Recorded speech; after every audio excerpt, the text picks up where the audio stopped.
Movie का main character नील है जो एक हाई स्कूल स्टूडेंट है। नील काफ़ी क्रिएटिव लड़का है जिसे पेंटिंग करना और इमेजिनेशन करना पसंद है। नील कॉमिक्स भी लिखता है। नील अपने क्लास की एक लड़की जिसका नाम समर है उससे प्यार करता है पर कभी बोल नहीं पाता क्योंकि समर अपने स्कूल में काफ़ी पॉपुलर है और नील नहीं। फिर दिखाया जाता है कि सारे स्टूडेंट बस में होते हैं कि तभी एक मास्क पहना हुआ इंसान आकर ड्राइवर को मार देता है। सारे स्टूडेंट छुपने की कोशिश करते हैं लेकिन वो इंसान ढूंढकर समर को अपने साथ ले जाता है। समर का एक पॉपुलर दोस्त जिसका नाम चैड है उसे बचाने की कोशिश करता है, लेकिन फिर किडनैपर की बंदूक देखकर वो पीछे हट जाता है। नील फिर कहता है वो समर को बचाकर लेकर आएगा लेकिन नील का बेस्ट फ्रेंड गिलबर्ट उसे ऐसा करने से रोकता है।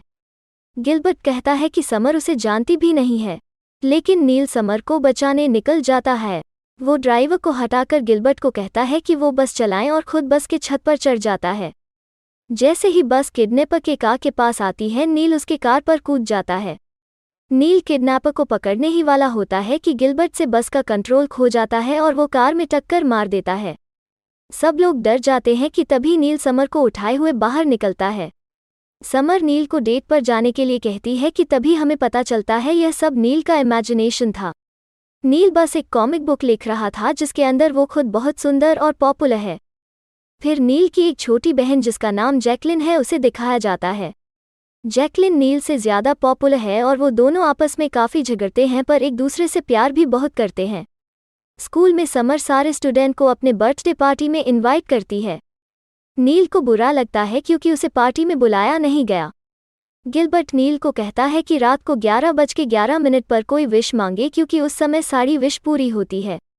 नील इस बात को मजाक समझकर टाल देता है। लंच ब्रेक के दौरान गिलबर्ट नील को कहता है कि वो थोड़ा हिम्मत दिखाएं और समर से जाकर बात करें क्योंकि नील समर से मिडिल स्कूल से प्यार करता है। जब नील गिलबर्ट को मना कर देता है तो गिलबर्ट नील को समर की टेबल की तरफ धक्का दे देता है। नील इतना ज़्यादा नर्वस हो जाता है कि वो उल्टी कर देता है।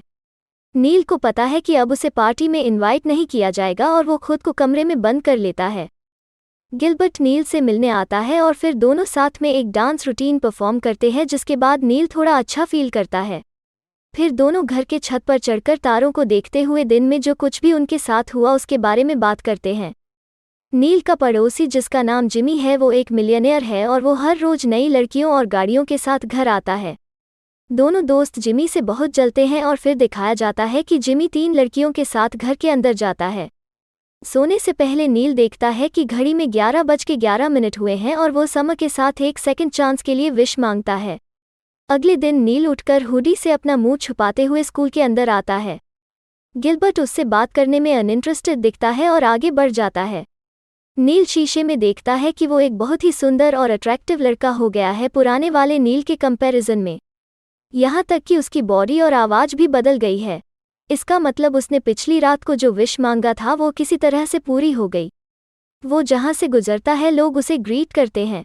फिर वो गिलबर्ट से मिलकर उसे कुछ ऐसा बताता है जिससे उसे यकीन होता है कि वो नील ही है। दोनों फिर घर जाकर जैकलिन को इस बारे में बताते हैं। पहले जैकलिन इस बात को नहीं मानती है लेकिन फिर बाद में वो कहती है कि जब तक वो सुंदर है तब तक इसको एंजॉय करें। नील और गिलबर्ट फिर मॉल जाते हैं ताकि नील की पर्सनैलिटी के हिसाब से कुछ कपड़े खरीद सकें।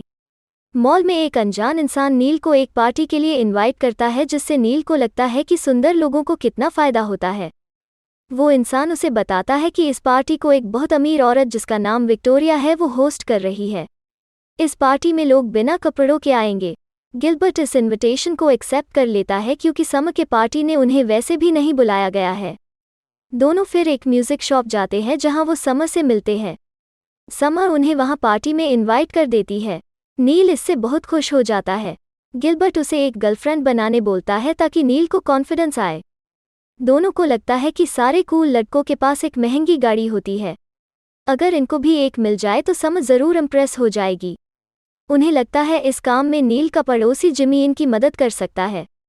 दोनों फिर उसके पास जाते हैं और कार रेंट पर मांगते हैं। उन्हें पता चलता है कि वो इंसान महंगी कारों का डीलर है और उसके पास काफ़ी गाड़ियां हैं, पर ये गाड़ियों का रेंट भी बहुत ज़्यादा होगा। बाद में दोनों में डील होती है। जिमी को ये दोनों विक्टोरिया की पार्टी में एंट्री करवाएंगे और जिमी बदले में इनको कार देगा एक रात के लिए। दोनों एक दुकान में जिमी का वेट कर रहे थे कि तभी जिमी मास्क लगा के आता है। वो दुकान को लूटने लगता है। नील और गिलबर्ट काफ़ी कंफ्यूज हो जाते हैं और दुकानदार को ऐसा लगता है कि वो दोनों भी उसके साथ है। वो गोली चला देता है, पर पुलिस के वहां पहुंचने से पहले तीनों भाग जाते हैं। जिमी फिर उन दोनों को बताता है कि वो सिर्फ मस्ती के लिए उस दुकान को लूट रहा था। फिर नील और गिलबर्ट में बहस हो जाती है और नील कहता है कि इन सारे परेशानियों का जड़ गिलबर्ट है। दोनों दोस्त फिर अलग अलग रास्ते चले जाते हैं। नील एक दुकान में जाकर समर के लिए चॉकलेट खरीदता है। इधर जिमी और गिलबर्ट विक्टोरिया की पार्टी में जाते हैं और वहां देखते हैं कि बिना कपड़ों के लोग डांस और शराब पी रहे हैं। वहां पर लोग गैर कानूनी दवाइयां और ड्रग्स भी ले रहे हैं। जिमी फिर एक अमीर इंसान के पास बहुत सारा कैश देखता है और उसे लूटने की कोशिश करता है, लेकिन सिक्योरिटी गार्ड उसे लूटने से पहले ही पकड़ लेता है। जिमी और गिलबर्ट को विक्टोरिया के सामने लाया जाता है। विक्टोरिया उन दोनों को धमकी देती है और कहती है कि इन परेशानियों के बदले में वो उसकी गाड़ी रख लेगी। इधर नील समर की पार्टी में जाता है, लेकिन उन दोनों की कुछ खास बात नहीं हो पाती है क्योंकि विक्टोरिया वहां से चली जाती है। चैड नाम का एक लड़का नील को समर से बात करता देखकर गुस्सा होता है। वो नील को चैलेंज करता है और कहता है कि वो उससे पहले समर को अपनी गर्लफ्रेंड बनाएगा। इधर जिमी अपने कार को विक्टोरिया के पास छोड़ने से मना कर देता है। जिमी और गिलबर्ट नाले के रास्ते विक्टोरिया के घर के अंदर आने की कोशिश करते हैं ताकि अपनी कार को वापस ले सके। नाले में जिमी को एक सांप मिलता है जिससे वो बहुत डर जाता है, लेकिन इससे पहले कि सांप उसे काटे वो उसके सर को पकड़ लेता है। बाहर आते ही विक्टोरिया उसे देख लेती है और जान से मार देने की धमकी देती है, लेकिन उससे पहले ही गिलबर्ट विक्टोरिया को रॉड से मारकर बेहोश कर देता है। फिर रास्ते में जिमी गिलबर्ट को बताता है कि आज उसका 30वां बर्थडे है और वो अपने फादर के बेसमेंट में रहता है। सारी महंगी गाड़ियां और लड़कियां बस शो ऑफ है। घर आकर गिलबर्ट और जिमी वीडियो गेम खेलते हैं। फिर जिमी के पापा केक लेकर आते हैं और तीनों एंजॉय करते हैं। गिलबर्ट को नील याद आता है और याद आता है कि आज उसके लिए बड़ा दिन है।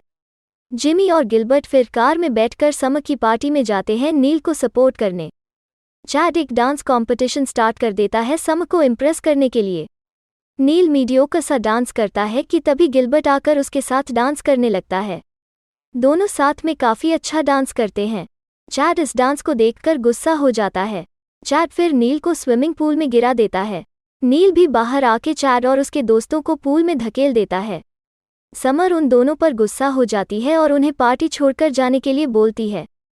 पार्टी खत्म हो गई है और अभी भी जैकलिन और नील समर के घर के बाहर खड़े हैं। 11:11 पर नील वापस से पुराने जैसा हो जाता है।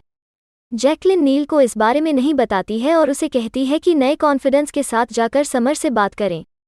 नील समर के घर के अंदर जाता है और देखता है कि समर सफाई कर रही है। नील मदद ऑफर करता है, लेकिन समर उसे वापस जाने के लिए बोलती है। नील फिर उसे वो चॉकलेट देता है जो उसने पहले खरीदा था। इससे समर को थोड़ा अच्छा फील होता है। चॉकलेट खाते हुए समर नील से प्यार से बात करती है, जिससे नील को पता चलता है कि समर उसके लुक के लिए नहीं बल्कि उसमें जेन्युइनली इंटरेस्टेड है। दोनों फिर नील के पापा के रेस्टोरेंट में जाते हैं और डिनर करते हैं। वहाँ नील समर को अपने कॉमिक्स दिखाता है जिसको समर बहुत पसंद करती है।